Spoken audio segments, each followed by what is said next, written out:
Hello everybody, welcome to our channel All About Info. This is the very first video of series of law videos that I'm gonna make on this channel. You can also follow my Insta account Legal General Knowledge, or you can also visit our site allaboutinfo.online for more legal knowledge and general principles. The link for the site is given below in the description box. आज की इस video में हम बात करेंगे CPC की history के बारे में. So let's get started. India में 1859 से पहले कोई भी uniform civil procedure code applicable नहीं था. कंट्री के हर पार्ट में different civil procedure systems follow किए जाते थे. 1859 में first uniform civil procedure code enact किया गया था, लेकिन प्रेसिडेंसी टाउन्स के सुप्रीम कोर्ट में और प्रेसिडेंसी स्मॉल कॉज कोर्ट्स में ये प्रोसीजर कोड जो है एप्लीकेबल नहीं था. प्रेसिडेंसी स्मॉल कॉज कोर्ट्स वो कोर्ट्स होते हैं जिनमें स्मॉल अमाउंट्स के सिविल केसेस फाइल किए जाते हैं. इस 1859 के कोड में कुछ अमेंडमेंट्स करने के बाद इस कोड को whole of the British India में एप्लीकेबल कर दिया गया था, लेकिन due to defects in it एक न्यू कोड 1877 में इनेक्ट किया गया था.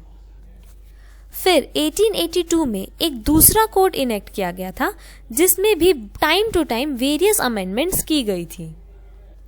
और फिर फाइनली 1908 में code of civil procedure code enact किया गया था जो आज भी चलता आ रहा है.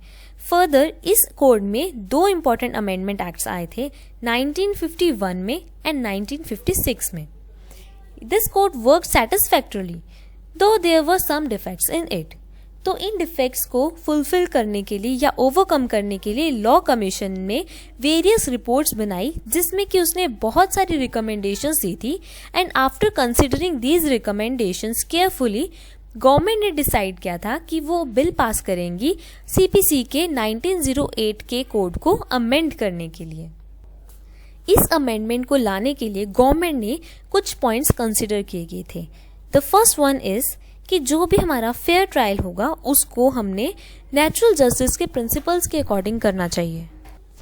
सेकेंडली इस चीज़ का पूरा ध्यान रखा गया था कि जो भी हमारी सिविल प्रोसीडिंग्स हैं उसमें कोई भी डिले नहीं होना चाहिए और जल्दी से जल्दी डिस्पोज ऑफ होना चाहिए ताकि जस्टिस में कोई भी डिले ना आ सके. थर्डली ये कहा गया था कि जो भी हमारा प्रोसीजर है वो बिल्कुल भी कॉम्प्लेक्स नहीं होना चाहिए और जो भी हमारे पुअर सेक्शन है उसको भी फेयर डील होनी चाहिए. और फिर फाइनली 1976 में अमेंडमेंट एक्ट आया था जिसमें कुछ इंपॉर्टेंट चेंजेस लाए गए थे कोड में. Following were the changes. Firstly doctrine of res judicata को मोर इफेक्टिवली एप्लीकेबल करा गया था. सेकेंडली सुप्रीम कोर्ट के पास ये पावर दे दी गई थी कि वो हाई कोर्ट के प्रोसीडिंग्स को एक हाई कोर्ट से दूसरे हाई कोर्ट में ट्रांसफर कर सके. थर्डली सेक्शन 80 के प्रोविजन में रिलैक्सेशन दी गई थी.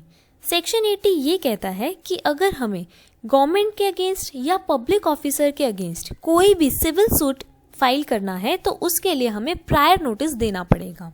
सो थर्ड चेंज ये लाया गया था कि इस सेक्शन के अंडर कुछ हद तक रिलैक्सेशन ऑफ दी गई थी.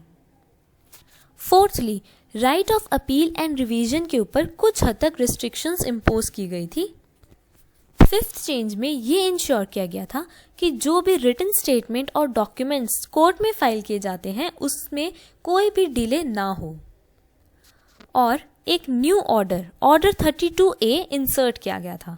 ऑर्डर 32A ये कहता है कि जो भी हमारे फैमिली रिलेटेड लिटिगेशन हैं उसमें स्पेशल प्रोसीजर प्रोवाइड किया जाना चाहिए.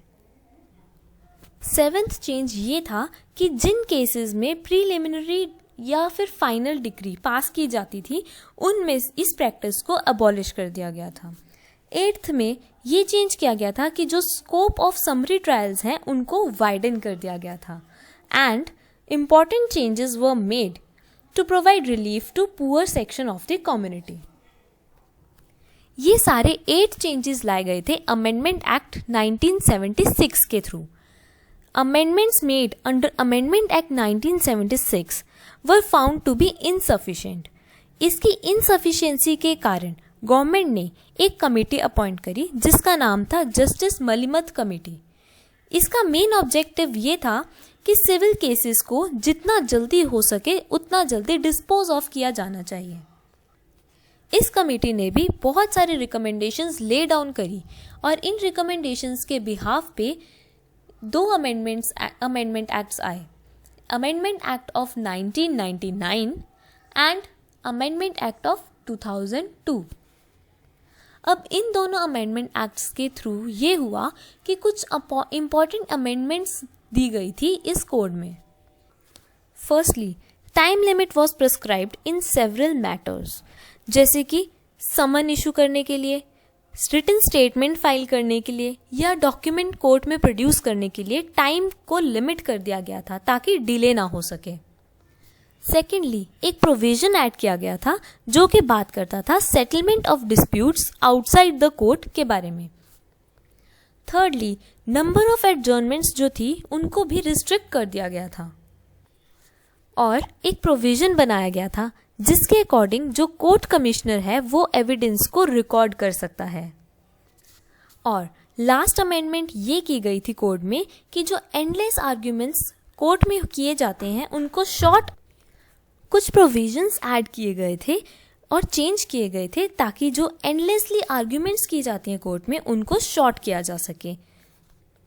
जैसे कि ओरल आर्ग्यूमेंट्स के लिए टाइम फिक्स कर दिया गया था और पार्टीज को ये परमिशन मिल गई थी कि वो रिटन आर्ग्यूमेंट्स जो है वो कोर्ट में प्लेस कर सकते हैं। और अपील और रिवीजन के स्कोप को भी कर्टेल कर दिया गया था, मतलब कि रिस्ट्रिक्ट कर दिया गया था, कम कर दिया गया था। So guys, this was a precise video on history of CPC. If you have any query, do let me know in the comment section or you can even ask me on my Insta account Legal General Knowledge. Hope you liked the video and don't forget to like, share and subscribe my channel for more such videos. Till then, stay safe and enjoy at home.